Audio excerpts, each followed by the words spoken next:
ముల్లోకాలకు మహామహుడా, మహత్తు గల మాట చేత ప్రపంచములను నీవు నిర్మించితివి.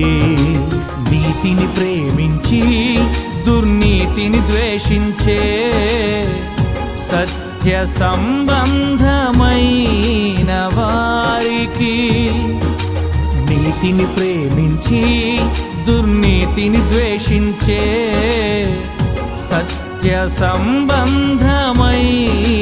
వారికి ఏక ఛత్రాధిపతి అయిన యేసయ్యా నీతో విడదీయలేరెవరు ఈ బంధము, సరితూచలేరు